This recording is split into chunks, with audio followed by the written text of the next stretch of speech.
নমস্কার দর্শকবৃন্দ, তো বৃদ্ধি পেল নমস্কার দর্শকবৃন্দ, তো খবর শিরোনামে আপনারা দেখতে পাচ্ছেন যে বৃদ্ধি পেল মহার্ঘ ভাতা এবং স্কুল শিক্ষক ও স্কুল শিক্ষা কর্মীদের। নমস্কার দর্শকবৃন্দ, তো খবর শিরোনামে আপনারা দেখতে পাচ্ছেন বৃদ্ধি পেল মহার্ঘ ভাতা, স্কুলের শিক্ষক শিক্ষা কর্মীদের জন্য বিশেষ ঘোষণা শিক্ষা দপ্তরে।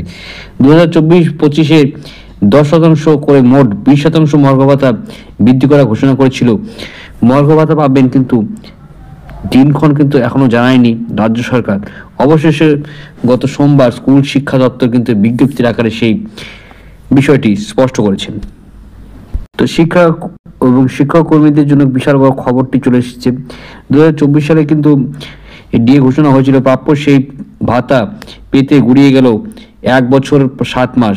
অবশেষে কিন্তু 10% মহার্ঘ ভাতা পেতে চলেছেন রাজ্যের শিক্ষক ও শিক্ষাকর্মীরা।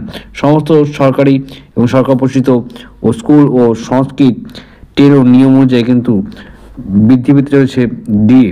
তো এখান থেকে বলা হচ্ছে যে 2024 এবং 25-এর শিক্ষাবর্ষে 10% করে মোট 20% মহার্ঘ ভাতা বৃদ্ধি করেছে রাজ্য সরকার, কিন্তু কবে সেই দিনক্ষণ জানা নেই। গত সোমবারে কিন্তু তা বিজ্ঞপ্তি আকারে প্রকাশ করেছে শিক্ষা দপ্তর সূত্রে খবর, সেটা কিন্তু একটা খবর চলে আসে, সেটার অনুমোদন পেতে কিন্তু দেওয়া হয়েছে সেই নোটিশটি। এবং রোপা 2009 অনুষ্ঠানে কিন্তু বেতনভুক্ত এবং শিক্ষক ও শিক্ষাকর্মীদের 2024 সালে বকেয়া সহ ওই ভাতা পাবেন।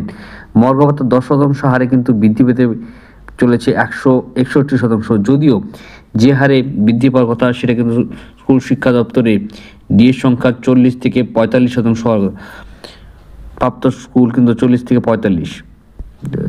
তো শিক্ষক ও শিক্ষাকর্মীদের জন্য খবরটি আপনারা দেখতে পাচ্ছেন, বিষয়টা কিন্তু স্পষ্ট আপনাদের জন্য। তো মোট কিন্তু আপনাদের এখনও 10% বাকি রয়েছে দেখা গেল, যা 2025 সালে এপ্রিল থেকে তা প্রাপ্য হবে। এতেই কিন্তু অনুমান করা হচ্ছে যে ডিএ গেটিং স্কুলের শিক্ষকদের প্রতি সরকারের দৃষ্টিভঙ্গি কেমন। তো আশা করি ভালো লাগছে, লাইক করবে, শেয়ার করবে, সাবস্ক্রাইব করে পাশে অবশ্যই। জয় হিন্দ, বন্দে মাতরম। ধন্যবাদ।